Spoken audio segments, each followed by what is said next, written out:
Hola, buenos dias. This is Carpaccio with the weekly Pele report. Oh yeah. Today is October 28th of 2015, and I just want to give you a little perspective from outer space here, because what we can see is this great lineup: Jupiter, Mars, Venus, the Earth, and we'll move it along here and we'll see the moon is going to be coming around too. But as of yesterday, the 27th, Venus was exactly opposite Chiron. And it's just a shame that the software doesn't show Chiron. It's got Ceres, okay, but it doesn't have in Maki and Amaya, but it doesn't have Chiron. Chiron is right about here. Yeah. This is the orbit of Saturn, that little line there that you can see. And this here is Uranus. And Chiron's orbit goes in between Saturn and Uranus. So right now, Chiron is very close to the orbit of Saturn. So this opposition would say that Chiron is right there. So it was actually opposite Mars on the 23rd, opposite Venus the 27th, and it's going to be opposite Jupiter on November 3rd. So this is this is really very important, because I'm going to be talking about this a lot today.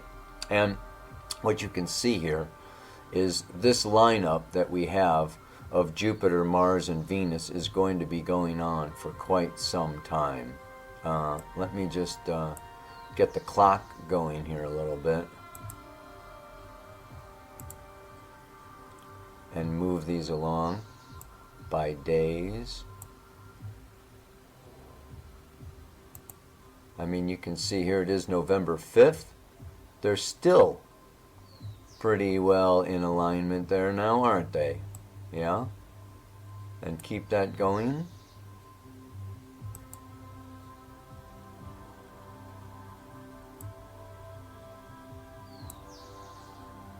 You can see Uranus is there, but as we move forward, we can also see the moon coming around. You see the moon over there, yeah?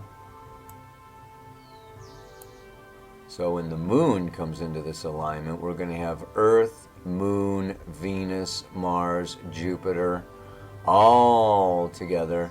That's going to be like right around November 6, 7, 8 is when the moon is going to be in this full alignment. Very powerful indeed. So some other things that are going on just between now and then, as long as I've got you on the software here, is that we can also see right now that on Friday, okay, the sun is in trine to Neptune. Yeah, let's look, pull back a little bit here. Okay, a couple of days from now, you can see this is going to be like this perfect triangle between the Earth, the sun, and Neptune. That is the sun trine Neptune. Yeah? And what else is going on? Well, Mercury, if we had the signs and the constellations out here, you could see that Mercury is going to be going into Scorpio on Sunday. So we have this great lineup of the Earth, Venus, Mars, Jupiter, and of course Chiron is like right about, like I said, right about over there. It's in later degrees of Pisces. Neptune is in Pisces. Chiron is in Pisces. Uranus is actually in the sign of Aries. So if we had the signs out here, Aries would be here, Pisces would be over here. Yeah, you get that idea? I hope so. And of course we can also see this square going on. This is going to be going on all of 2016. Saturn square Neptune. Yeah, 90 degree to Saturn, 90 degree to Neptune. That's going to be just going on and on and on. You can see it if we really move this forward.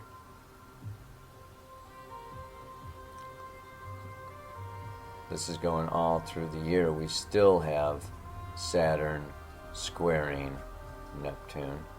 And here we're going to come into this alignment where, I mean, look at that. This would be this Earth, Sun, Neptune with Saturn going into the square there.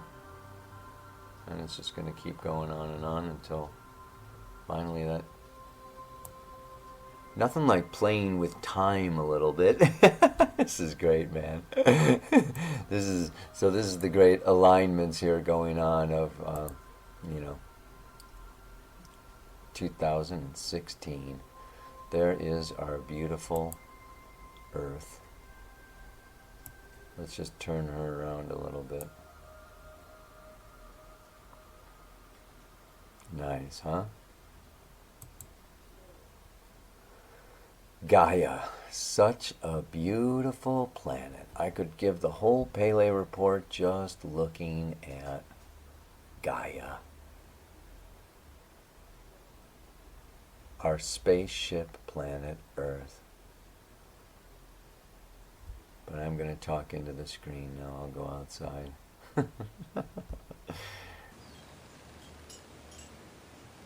Okay, well, you saw it with the software, right? Earth, Venus, Mars, Jupiter. The exact conjunction where Venus and Mars comes together is on Friday this weekend. And it's the third Venus-Mars conjunction this year of 2015. The first one was in early degrees of Aries in late February. And then they came back again in the middle of Leo. You may remember that in August. And now the third time. And this is in late degrees of Virgo. And there's something different every time. The next time Venus and Mars comes together is October 5th of 2017. So this doesn't happen real often. Venus conjunct Mars, the god conjunct the goddess, the masculine conjunct the feminine, coming together. And with Jupiter, the overlord, looking over. I mean, it's like, whoa, this is a really big time. And what is it about? I mean, if you can feel this energy, and it's like the masculine radiates out, and the feminine receives inward. The masculine fire and air rises up, and the feminine earth and water comes in and down. And so there is this breathing. It's the inhale and the exhale, the yin and the yang, the light and the dark. It's this whole beautiful dance. And every once in a while, womb, they come together. And it's what? Birth. Birth. With Jupiter especially, this expansive birthing process. So this is a time of giving birth to a new, what? A new identity, a new self, a new paradigm, a new society, a new world. And the interesting thing is that it's in the sign of Virgo. And it's opposite Chiron in Pisces, which is about healing, purging, releasing, surrendering. And Virgo is about cleansing and cleaning and getting rid of all the non-essential crap and garbage. So this is like a birth process, you know, where we're coming clean. Yeah? It's like a shower after you've been dirty for a week. Or a lifetime. You know, it's like, so like this new birth is like, okay, you don't need that, and you don't need that, and get rid of that, and let go of that, and surrender that, and give up that, and, you know, get your shit together. It's not always easy. If we look at each one of these planets in Virgo, okay, Virgo is what? Analytical, categorical, perfectionist, you know, like work at it, get it straight, analyze it. Does Jupiter want to do that? No. Jupiter is all about expansion and openness. So Jupiter in Virgo is kind of like, Jupiter just wants to like, let me out of here. And Virgo's, wait a minute, you forgot this and don't forget that, and you got to do this and you got to and finish that before you go. It's a trip, right? Venus, love, affection, right? Sweets and chocolate and sex and love and juiciness and all this kind of stuff. And Virgo's like, oh, wait a minute. That plate is dirty. Wash your hands before you eat. Take a shower before you make love. And does Venus really, get off on Virgo? It's not easy, man. Mars. Charge, go, impulse, spontaneous, just like let it rip, act now, think later, go for it. Boom, put it in Virgo. Just a minute, please. Cross that T, dot that I, don't forget your period, you need a capital letter there, Virgo is the sign of initiation. And initiation is around consciousness, and it is around integrity, and it is around thoughtfulness, and it is, it's really being attentive.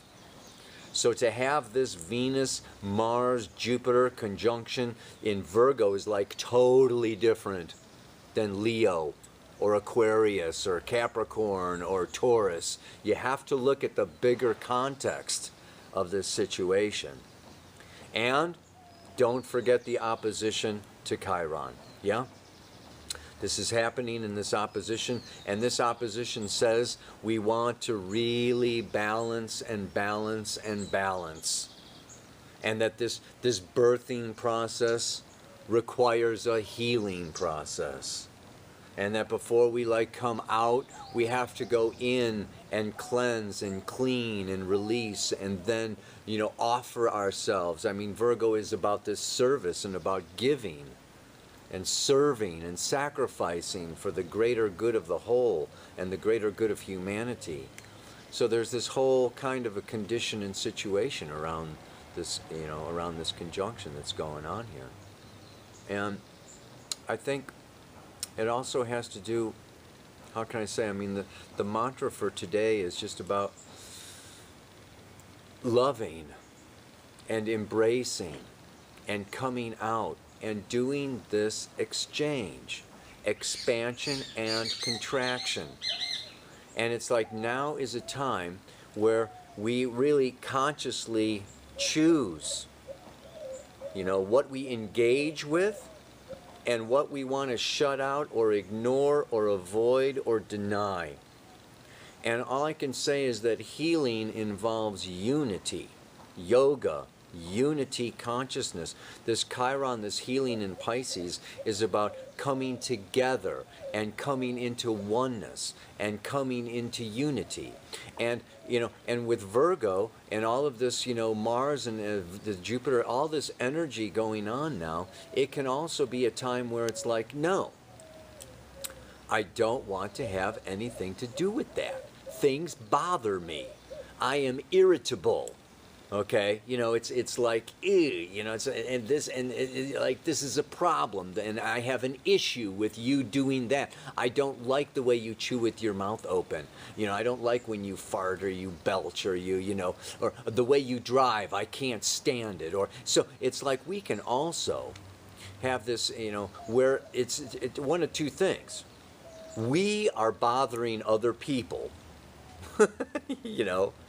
Okay, so this can be a situation where, we get negative feedback, and people, and our partners or our relationships. We've got Black Moon Lilith, we got this North Node in Libra, and people criticize us. People, come back and say, I don't like it when you do that.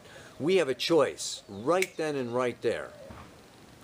Close the ears, plug it off, plug it out, ignore it, and contract. And go in and withdraw. Shut out. Separate. Or open, listen, try to understand where they're coming from, what they're feeling, interact, and deepen the conversation. And maybe that goes back to when your mother did this or your father did that, or what fear do you have, that I'm triggering now, and you can really deepen the relationship. So we have these choices of opening when somebody bothers, when we're bothering somebody. And then there can be other times and other situations where people are bothering us. Like, if you say that one more time, I'm gonna lose it, and I just want to be left alone, and, I just want to be, I want silence, or I want to go to sleep, or I want this, I want that, and you want to just shut out and close off, like the world is too much, you're being overwhelmed. And so then you can also want to go into contraction. But this healing process of Chiron and the medicine and the healing and this coming into unity consciousness is like surrendering to the world outside of us and surrendering to other people's needs and being available, keeping the heart space open. Not like, you pissed me off, you said the wrong thing, I'm not, see you later, hang up the phone, shut the door, I don't need your problems, and I don't need your, blah, blah, blah, your negative energy. Oh, you're too negative. I'm gonna shut that off or shut that out. I mean, how healing is that? If you want to, how would you like it if you go to the doctor and the doctor goes, oh man, you are sick, I don't want to get sick, get out of here. So it's like when people bother you and when the world bothers you and everything, it's like expand into the contraction.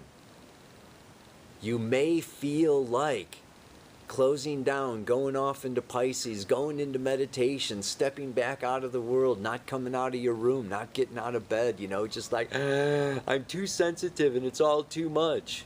And I want to encourage you during this time, stretch your heart open. Stay open, stay there, stay present with the other, and you will find magic.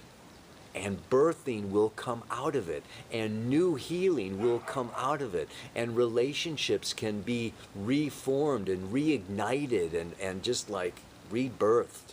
It's a real time of rebirthing. Because we all, I remember, if you're watching this video, you were already born a while ago. So it's more of a rebirth, Yeah.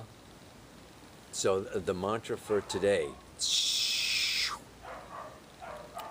every single problem is pregnant with a solution that calls me to expansion toward embracing all creation. In every single problem, there's a solution, there's a key, there's a medicine, there's a healing, there's a potential, there's a possibility. It's pregnant. Every problem, every irritability, every anger, every emotion that we have is pregnant with a potential knowledge, a potential learning, a potential opening. And it calls. Yes, it calls. It calls us out. It calls me out to embrace all of creation. Not just what I like, and not just this little bit, and not just, I only like peas and carrots, and those are the only vegetables I eat. No, it's like embrace all creation.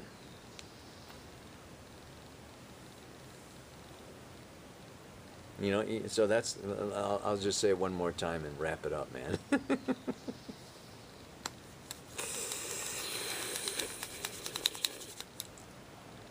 In every single problem, no, not in every single problem, every single problem is pregnant with a solution that calls me to expansion toward embracing all creation. Every single problem is pregnant with a solution that calls me to expansion toward embracing all creation. Check it out. Give it a shot. Give it a try. Practice, practice, practice. It gets easier and easier and easier as you open, open, open. Namaste. Aloha. So much love.